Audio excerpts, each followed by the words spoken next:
Hey, Money Vikings, welcome back. Thanks for joining me. I want to do a quick one today on the big news that the Federal Reserve cut the interest rates by 0.5% or 0.50 basis points, as they like to say in their Federal Reserve speak. And what I want to go through are the winners and losers, what that means for all of us. And generally speaking, my personal assessment is that this is an overall positive thing. There's a great article on US News and World Reports that I want to go through. And let me see if I can just get this expanded properly. Yes, I can. And I want to go through this with you guys because I think it's a really nice summary of the winners and the losers. And mainly, I think it's a win. And the reason I say that is because I think it signals that inflation is finally under control. It took a lot longer than a lot of us wanted to realize and wanted to see happen, but it did happen, and it is happening before our eyes. I'm definitely starting to feel it. There's some other areas where I'd like to see prices come down, but I can tell you that the Money Vikings inflation defense systems that we've been employing for the last several years have really been helping in mitigating the stress of higher costs. So with that said, let's go into, generally speaking, some of the good news here, and you can just listen to this in the background. And what I want you to be thinking about is how this can benefit you. So when you think about these interest rates that are now come down, that was a pretty big cut actually, and I think it was the biggest cut in several years, and it was the first cut in I think about 3 or 4 years. But it'll go into that. Let's go into that in the article. We'll get the facts out here. Federal Reserve shapes the economy by adjusting the Fed funds rate. It's essentially the rate at which banks can borrow their money. It's all a bit complicated economically, and I'm not going to pretend to understand it all. But basically, banks borrow at a certain rate, and then from there, banks make money off of money, right, by lending it. So, and then the banks compete for our business. So we can shop around for the best, sort of interest rate on a car loan. Let's say we're in the market to buy a car, and one of the credit unions might be offering a 6% interest rate on the loan for the car, but then you might find one that's 5.5. So clearly you're going to go with the 5.5, which would save you hundreds, if not thousands of dollars over the course of that loan. So that's the basic idea. So let's go into it. They went into a 50 basis point, 0.5% cut. It's going to take a while, I think, for that to trickle down. My understanding is that that has basically already kind of been baked in to home mortgage loans.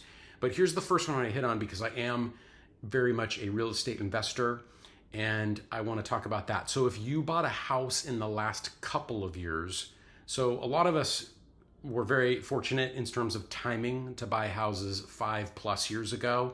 And that was really a golden age for interest rates because we're talking 3.5%. I even know some friends that I think got in the 2s, which I'm quite jealous of. It was always around 3. But anyway, that was very common for a while.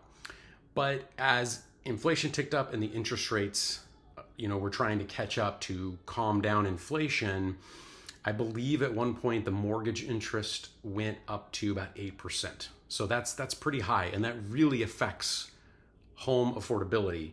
So if you are buying a $500,000 home, 8% versus 5 or 6 or 3 makes for a very different monthly cost in the hundreds of dollars, if not more. And it makes for a very different calculus in terms of the interest you're going to pay on that loan over the life of it, probably in at least the tens of thousands, maybe the hundreds of thousands, depending on the size of the mortgage. So the good news, so if you bought a house in the last couple of years and you happen to get one of those high 7.9% interest rates, which are pretty rough, you're now hovering around 6%. So you could theoretically shave a 1.5% or even almost 2% off of your home mortgage by refinancing. That could be real money in your pocket. So that would be the first thing to assess if you are on the younger side. Typically, those are going to be younger folks who, well, it could be a lot of folks. It depends. Maybe you moved or whatever. I'm not sure, later in life. but probably a lot of younger folks that were just getting in the market the last couple of years paid those higher interest rates. So that's something to keep in mind.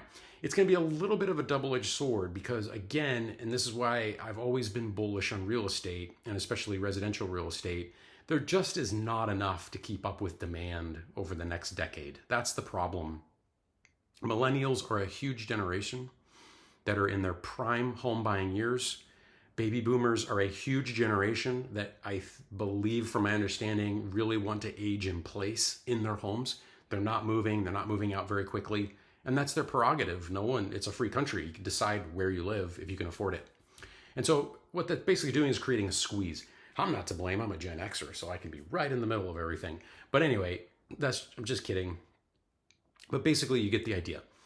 So that is that. So let's talk about it here, right here. Who wins? So number one, credit card users. So here's a big one. So if you have high credit card percentage interest rates, please shop around. Find the ability to get a interest rate on your credit cards that is lower by having a transfer to a lower interest rate card.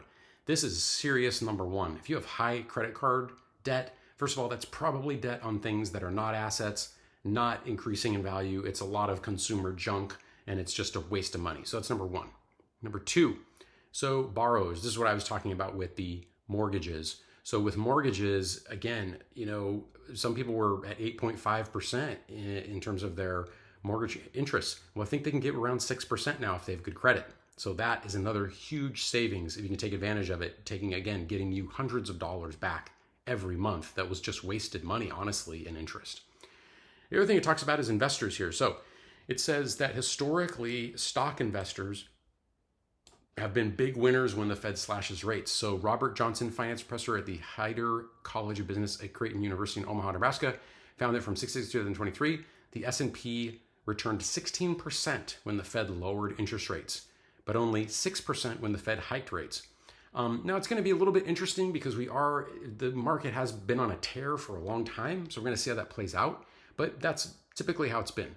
So real quick, I'll go through the losers. So number one, savers. So lock in those high interest CDs now before the rates drop on those. So when you're saving in a CD, if you're getting that 5%, that's probably going to drop. Number two, banks. We're not going to talk about that very much. And then it talks about retirees, those on fixed incomes. But those are the highlights. I hope that helps you kind of capitalize on this whole thing. So find out in your own personal finance situation where you can make some adjustments here and really end up getting back hundreds of dollars a month. That can go a long way in terms of dealing with higher costs. And maybe you could even funnel that into some kind of investment vehicle. That would be even more ideal. So hey, thanks a lot for watching. Please like and subscribe and share. I'd really appreciate it. We'll see you on the next one. Take care, Money Vikings. Bye.